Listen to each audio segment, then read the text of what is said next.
The term underrated is extremely subjective among NBA fans, and today we're diving right into a topic that can be heavily debated. I'm breaking down the most underrated player on every NBA team in the Western Conference heading into the 2023 season. The criteria for selecting these players is simple. In my opinion, everyone on this list simply doesn't get enough love or respect compared to their production on the floor. If you'd like to see part 1 of this series, where I do the same thing for the Eastern Conference, check the description of this video. Without further ado, let's get into it. Denver Nuggets, Aaron Gordon. Intercepted. Head to Brown. Alley-oop to Gordon! The most underrated player on the reigning NBA champs. It's fascinating to look back and see how Gordon's game has evolved over the years. He spent the majority of his time in Orlando trying to force the issue as a main scoring option, which resulted in horrendous efficiency from behind the arc and the field in general. Flash forward to last season, and the three-pointer is still a work in progress, but Gordon shot an extremely efficient 56.4% from the field, averaging 16.3 points and 6.5 rebounds while playing his role to perfection in Denver's system. You almost never see Gordon force the issue nowadays, as he knows when to pick his spots and has developed into arguably the best off-ball cutter in the league. At only 27 years old, there's still plenty of room for continued growth and development, but Gordon has already turned into quite the player. Minnesota Timberwolves, Jaden McDaniels. 113-108. McDaniels, the breakaway. Speaking of player evolution, McDaniels has turned into a defensive monster, up to the point where the Timberwolves have a 10-minute YouTube compilation of just his highlights on that side of the ball from last season. McDaniels' length and instincts have allowed him to quickly rise among the ranks of the best defenders in the league, but his offensive game also significantly improved last year, as he bumped his scoring average from 9 to 12 points per game and his three-point efficiency from 31.7% to 39.8%. McDaniels, who will turn 23 just before the season starts, definitely isn't underrated among Wolves fans, and he likely won't be underrated league-wide for long. Oklahoma City Thunder, Josh Giddey. There's the double team. They want it out of his hands. Finds Giddey. Giddey bounce pass inside, and Williams with the stuff. The two players who are getting a ton of love in OKC lately are Shai Gilgeous-Alexander after his ridiculous 2022 campaign, and Jalen Williams following his breakout rookie season. As a result, Giddey somewhat flew under the radar after being a big name during his rookie season. The reasons for that are understandable, but he drastically improved from year 1 to year 2, scoring 4 more points while bumping his shooting efficiency significantly. The rebounds and assists pretty much stayed the same, but he was already putting up elite numbers in those categories. The number of guards averaging 17, 8, and 6 in today's league is minimal, and it feels like Giddey is only scratching the surface of incredible potential at just 20 years old. Utah Jazz, Jordan Clarkson. A shot, JC drives, has to hurry, rises up at the horn. Wow! And he plays it to the crowd! A walking bucket, true to the definition. Jordan Clarkson comes from the same mold as Lou Williams and Jamal Crawford, although he's admittedly a larger guard and is now primarily a starter compared to those two, who mostly played as sixth men.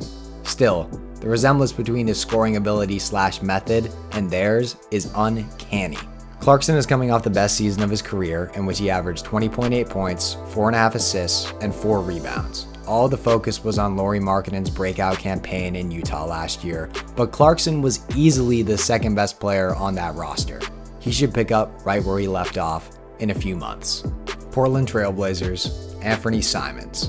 Go with this basketball, they waste no time. Simons rushing off the screen, drilled it straight away and got knocked down. We're starting to see a trend develop here for the most underrated players on each squad in the West.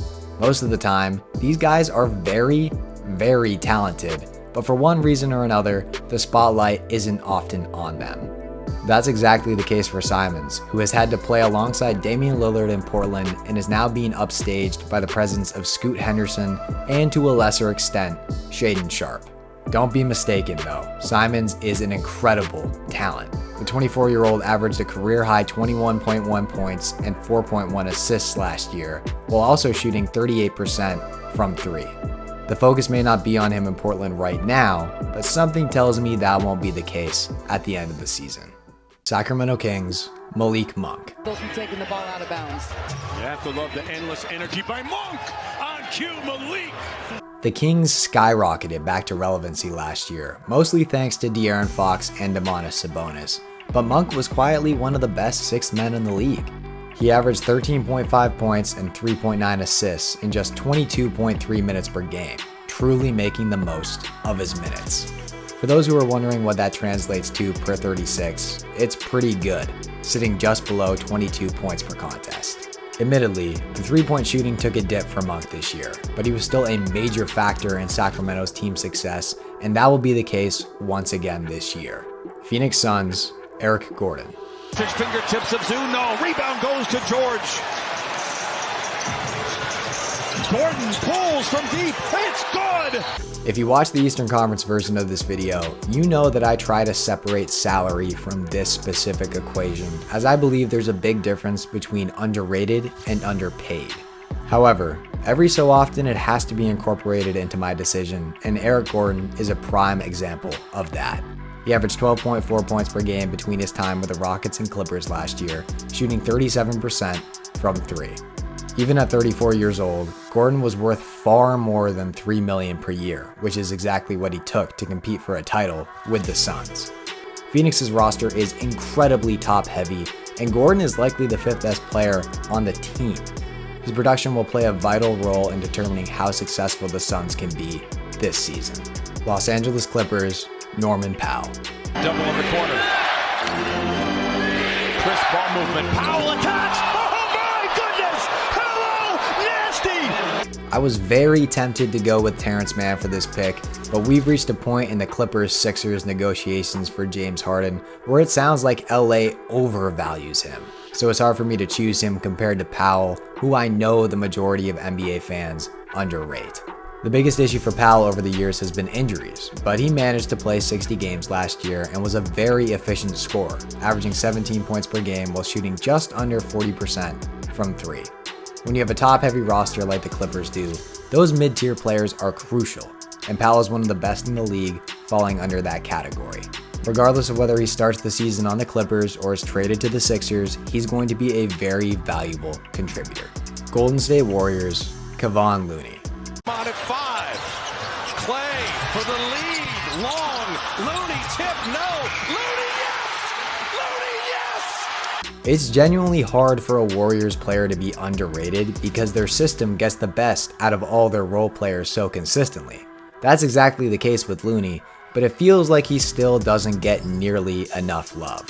Nothing about Looney's game pops off the stat sheet, but he averaged a very solid 7 points, 9 rebounds, and 2.5 assists last year while shooting 63% from the field.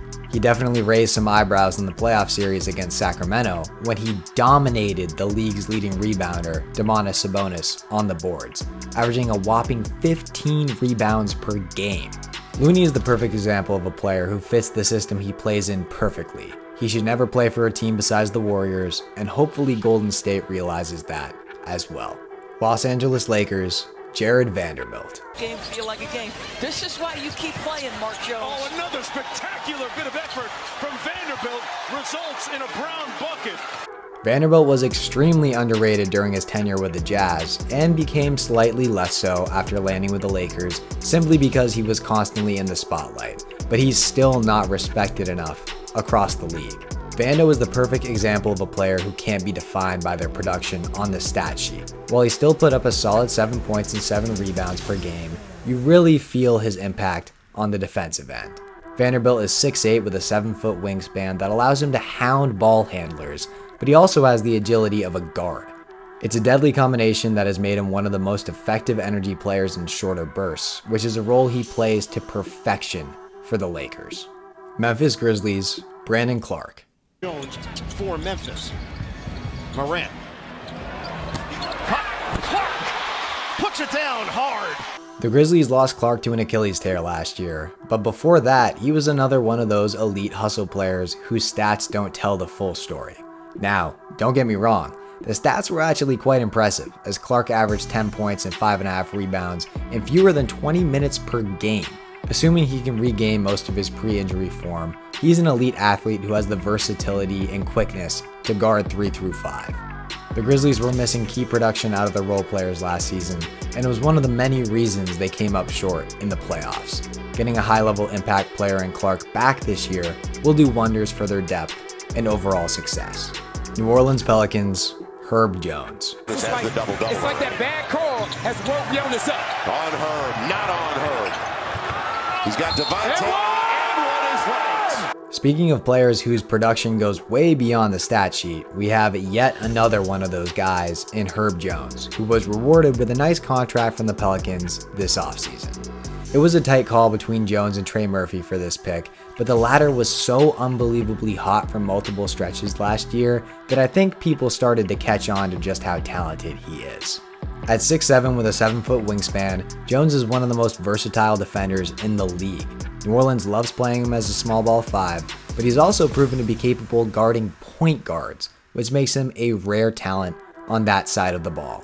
Offensively, Jones is still a work in progress, but he plays his role perfectly among the myriad of stars on this New Orleans squad. Dallas Mavericks, Seth Curry. 6 tonight for Durant. Curry on the steal. Pull up 3. You bet! Curry had a very forgettable season with the Nets in 2022, playing fewer than 20 minutes per game.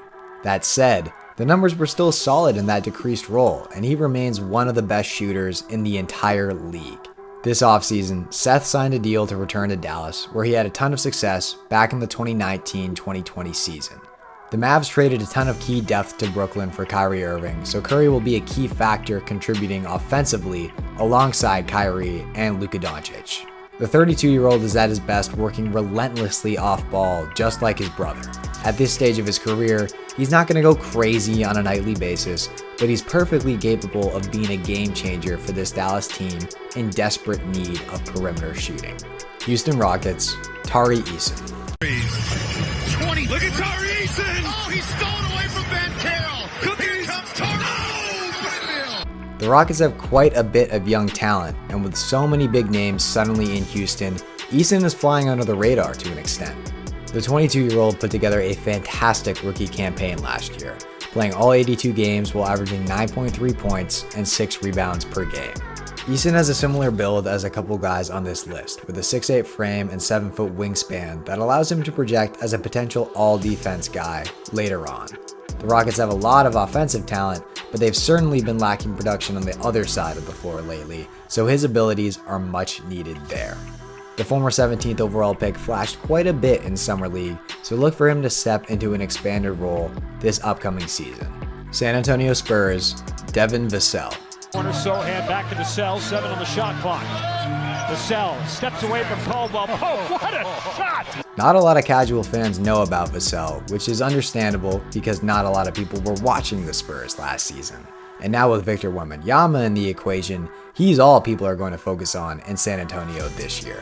However, Vassell quietly averaged 18.5 points per game on 39% shooting from behind the arc last year.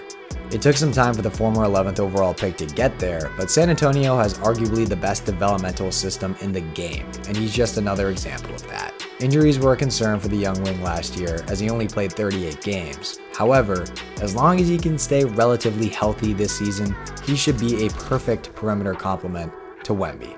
Those are the most underrated players on each team in the Western Conference. If you disagree with one of my picks, leave a comment and let's have a discussion. In the meantime, stay tuned for another video next week.